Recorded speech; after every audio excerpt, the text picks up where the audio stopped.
You could be sitting at the dinner table with a woman who just gave herself to someone else, and you wouldn't even suspect it. She smiles at you, serves your dinner, asks about your day, but her body is no longer yours. Her soul is already somewhere else. Not every betrayal comes with a slammed door. Some hide behind a new attitude, subtle, almost unnoticeable, but deadly. Today, I'm going to reveal the 6 behaviors a wife shows right after she's been unfaithful. Not before, after, when it's already done, when there's no going back, and all she's waiting for is for you to find out. The last one is the most dangerous, because if you don't recognize it, you'll end up apologizing to the woman who betrayed you. I'm Celia, and this is your House of Wisdom. We don't come here to cry, we come to wake up. Stay with me until the end, because what you're about to hear could change your story, or keep it from falling apart. Has it ever happened to you that suddenly your wife becomes sweeter, more gentle, more affectionate, right when you were starting to sense that something wasn't right? Doesn't that seem strange? Don't you feel like that sweetness shows up when you least expect it, and not when you need it the most? That's the first point in this video, and it has a name, sudden sweetness that was never there before. And if you don't know how to read it, you'll mistake betrayal for a sign of love. When a woman crosses the line, emotionally or physically, she doesn't always respond with coldness. Sometimes, her first reaction is an exaggerated tenderness, an out-of-place attention, as if she's trying to make up for something, or numb you before you find out. She touches your face, asks if you slept well, tells you she loves you for no clear reason, and you, who've been dragging through weeks of distance, coldness, and indifference, you fall for it, because you want to believe it's real, that she's looking at you the way she used to. But she's not. That sweetness isn't love, it's guilt. And guilt, when left unchecked, disguises itself as affection. I've seen men hug tightly a woman who just came back from a girls' trip, and that same night, she made his favorite meal, put on that dress she hadn't worn in months, and smothered him with affection like she was celebrating something. And yes, she was celebrating something. Not her love for him, but her emotional freedom, that feeling of being able to cross a line without facing any consequences, of being able to betray and still have you there, unaware, obedient, available. This post-infidelity sweetness is not a romantic gesture. It's an unconscious emotional cleanup strategy, as if by treating you well, she could cleanse her conscience, as if a dose of affection could keep hiding the fact that last night she was with someone else. And the most dangerous part is that you, out of emotional hunger, out of a need to believe, out of fear of facing the truth, you swallow it. And instead of being suspicious, you're grateful. Instead of asking questions, you smile. Instead of standing your ground as a man, you melt like a child who finally gets a little attention. Listen closely. When a woman shows you a kind of tenderness she never had before, right after a period of coldness or distance, it's not because she rediscovered you. It's because she needs to neutralize the damage, because something inside her knows that what she did went too far, and that too far can't be fixed with kisses or sweet words or fake caresses. But she tries, because if she can convince you she's still with you, then she doesn't have to face what she already broke. I don't want you to become paranoid.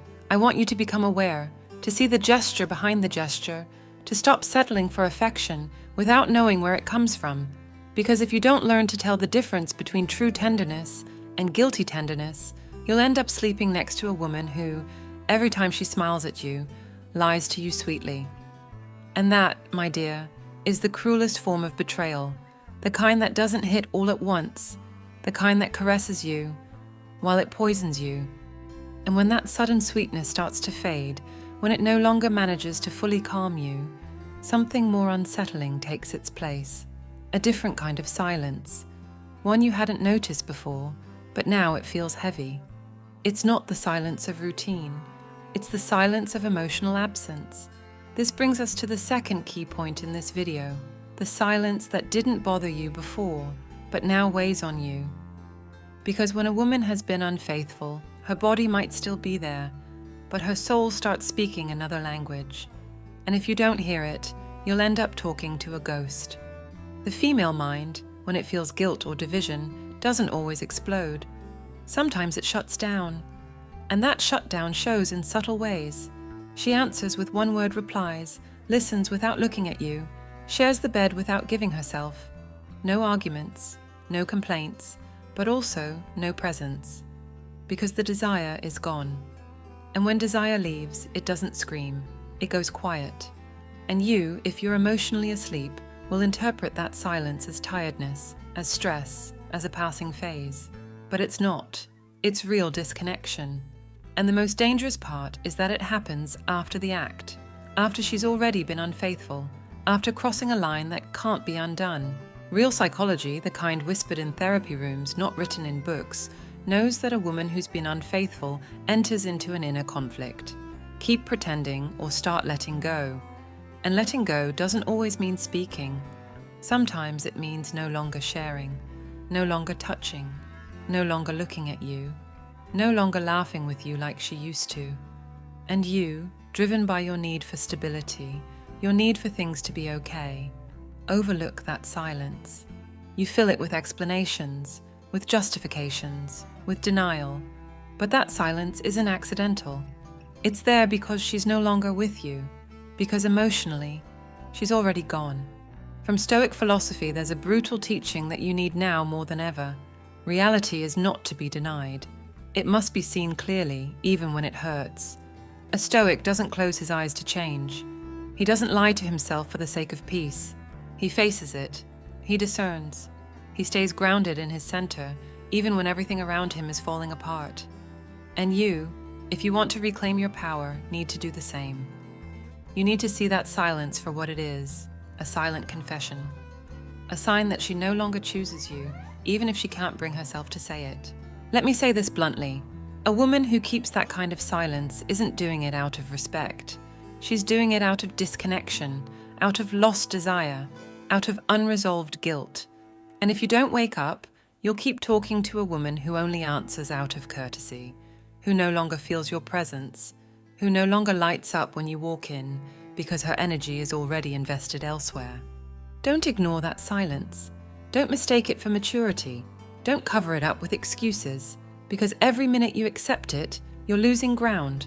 You're giving up your power. You're letting a woman who no longer desires you maintain emotional control over you. And that, my dear, is a double betrayal, hers and yours. Because you're also betraying yourself by accepting less than you deserve, by settling for a shadow when you were born to be fire. After feeling that uncomfortable silence, that emotional absence disguised as peace, something else starts to hurt even more. Intimacy changes. You're no longer sure if you should get close. You don't know if you should touch her, because something in her body has changed too. We've reached the third point in this video, and this is where things begin to reveal what really happened.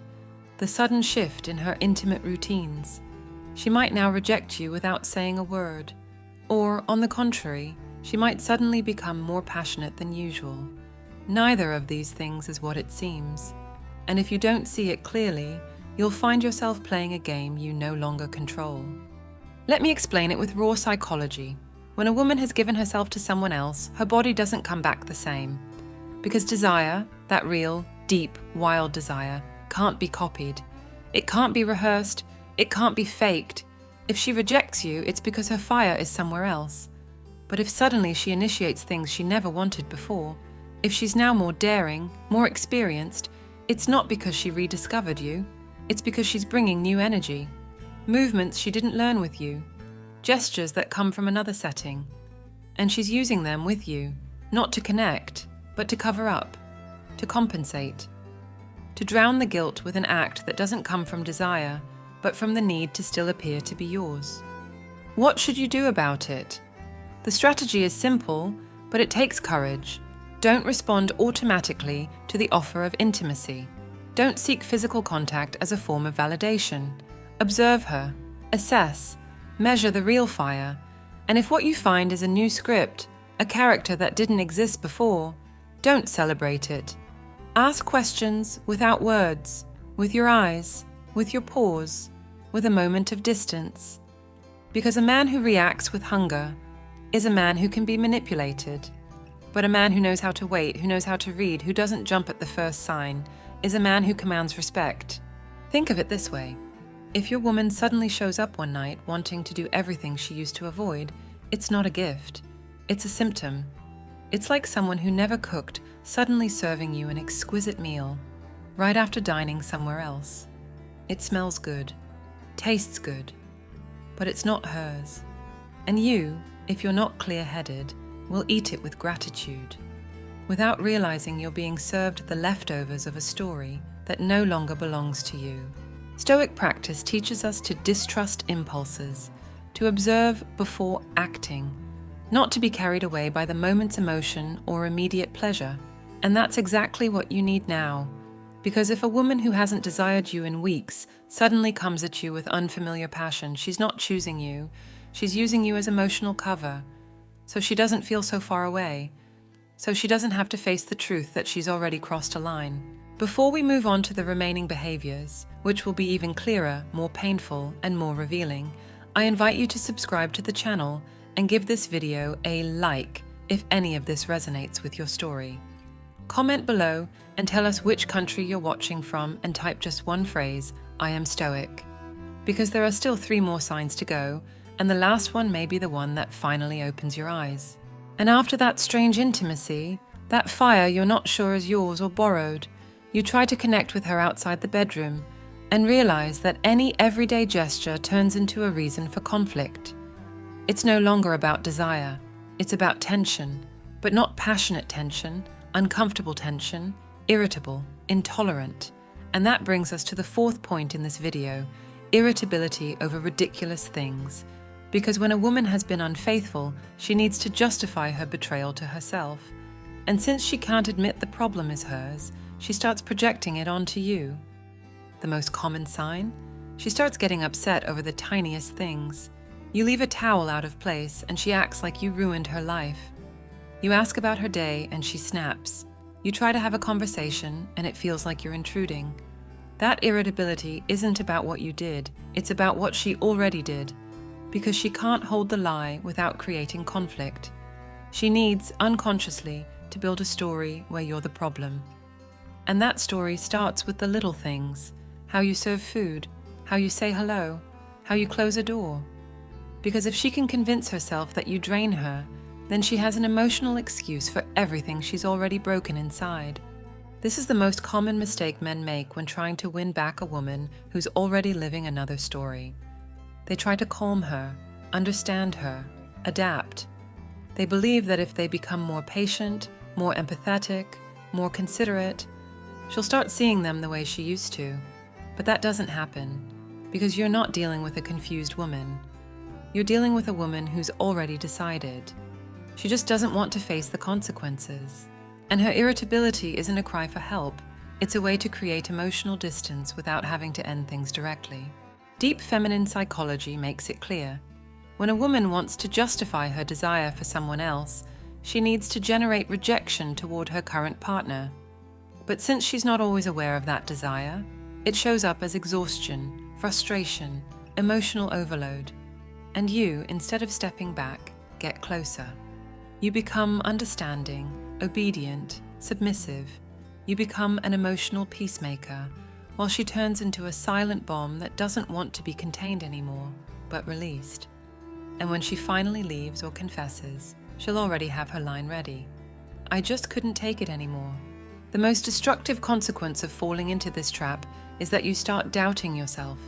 You wonder if you're too much, too intense, too needy, too invasive.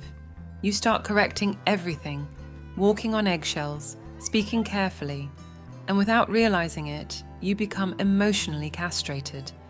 A man who can no longer lead the relationship because he's asking for permission just to exist. And that man, my dear, is the one who loses a woman's respect the fastest, because he no longer commands, he only pleases. And a man who only pleases doesn't seduce, doesn't move, doesn't keep her. So let me say it clearly. If all of a sudden everything you do annoys her, if every move you make is criticized, don't drive yourself crazy trying to figure out what you did wrong. Look at what she did, because often That aggressive attitude isn't born from the present, but from guilt. And you're not here to carry someone else's guilt. You're here to see the truth and act from that truth, not from fear, not from guilt, from your center, from your dignity, from your power. After weeks of tension and constant clashes, one day she seems to calm down. No more arguments, no more irritability. And you think the storm has passed, that peace is finally returning. But what's coming isn't reconciliation. It's the beginning of a disguised abandonment. We've reached the fifth point in this video, the sudden urge for space, right after she's connected with someone else. Because when a woman asks for time for herself, right after a suspicious outing, an ambiguous trip, or a sudden change in behavior, she's not trying to reconnect. She's trying to detach. Only she wants to do it without carrying the burden of a breakup. She wants freedom without guilt. This is one of the saddest mistakes mature men fall into. They believe giving her space is a sign of respect, that allowing her me time is proof of love. And it is, if there's still desire, if there's still a bond. But when a woman asks for space right after having emotional or physical contact with someone else, that space isn't a pause. It's an escape. It's the rehearsal for a life without you. It's the most elegant way to start disappearing, without saying she's leaving. And if you allow it, if you give her that margin, if you make the escape easy, you become a partner in your own replacement. The man who accepts this without question, who says, take all the time you need, isn't being wise. He's being useful. He's being the emotional support for a woman who no longer chooses him. And worst of all, he starts living on standby, waiting, watching, enduring. He becomes a spectator in a story where he no longer plays a part. And that's the most destructive consequence of this attitude. You become dependent. You become the man who reacts, who begs, who asks, how are you? When he should be asking, what am I still doing here? But this can be reversed, not with empty promises, not with, do this and she'll come back. No. True transformation starts when you change the question. You stop asking what to do to get her back, and start asking what kind of man would allow himself to be used as an emotional bridge to another life. The turning point is in your mindset. If you keep believing your love must be unconditional, even when there's no respect, then you're going to lose. Because love without dignity isn't love, it's self-abandonment. My dear, if a woman asks you for space after she's reconnected with her freedom, the answer is not to wait for her. It's to let her go. Not from anger, from clarity, from that deep place where your self-respect lies. The Stoic doesn't act on impulse. He acts on principle. And the basic principle here is simple. No one who loves you asks for space right after giving herself to someone else. That's not introspection. It's strategy. It's preparation. It's a breakup in disguise, dressed up as personal growth. Your new mindset must be this. If she needs time, she can have it, but not with me, because a real man doesn't wait where he's no longer wanted. He doesn't beg for love. He doesn't negotiate respect. And above all, he doesn't serve as an emotional bank while someone else collects the interest. After she asked you for space, after you gave her time, as if desire worked on a schedule, what comes next isn't clarity. What comes next is something even more dangerous, fake calm. Absence disguised as serenity, coldness masked as emotional balance. And you, who were expecting a reaction, find yourself facing a woman who no longer argues, no longer complains, no longer demands. But she also doesn't feel, doesn't seek, doesn't spark. And that brings us to the sixth point of this video, the false peace of someone who's already crossed the line and is just waiting for you to figure it out. Picture this. You're sitting across from her, you're having dinner. There's not much conversation, no tension, but no life either. She smiles politely, she's kind, maybe even asks you how you're doing. But deep down, you know that woman isn't really there anymore. Every word is calculated, every gesture controlled. That calm isn't connection, it's emotional distance. It's not harmony, it's disguised indifference, and you feel it. But you don't want to accept it. Because if you accept it, you have to face the fact that everything you built is no longer real. That apparent peace is the most brutal sign of all, because it doesn't let you argue, it doesn't let you confront, it doesn't let you react. She's already disconnected, and you're left trapped in a relationship where everything seems fine, except for the most important thing. There's no desire, no erotic tension, no fire, just well-executed routine, like two actors still playing the role of a married couple when there's no audience left. And let me say it plainly, when a woman has already given herself to someone else, emotionally or physically, and stays with you with that neutral tone, that steady attitude, that flat language, she's doing it out of convenience, because you're still useful, because she hasn't found the right moment to end things, because she needs time to arrange her new life. And if you don't act, that's what you'll become, the useful man, the one who's there, the one who serves, but who no longer moves her, no longer leads, no longer exists in her emotional world. Want a harsh image? You're like a piece of furniture in her house. It's there, it works, nobody hates it, but nobody desires it either. And that, for a man, is the slow death of the soul. Because it's not about being liked, it's about being chosen. And if she's no longer choosing you, then she doesn't love you. She's just keeping you around, out of fear, convenience, or calculation. And if you keep tolerating that fake peace, you'll end up numb. You'll stop feeling. You'll normalize the emptiness. Until one day you look in the mirror and can't remember when you stopped being a man and became a spectator of your own erasure. There is nothing more dangerous than a serene woman after being unfaithful. Because that serenity isn't maturity, it's detachment, it's emotional closure, it's permanent distance.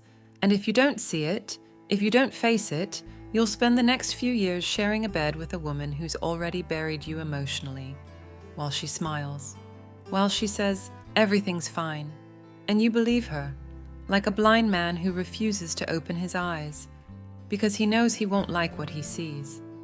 If you made it to the end of this video, you're not just anyone, because not everyone has the strength to face an uncomfortable truth head-on.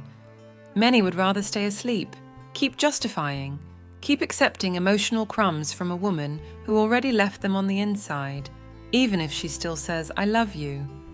But you're not like the rest, because now you know.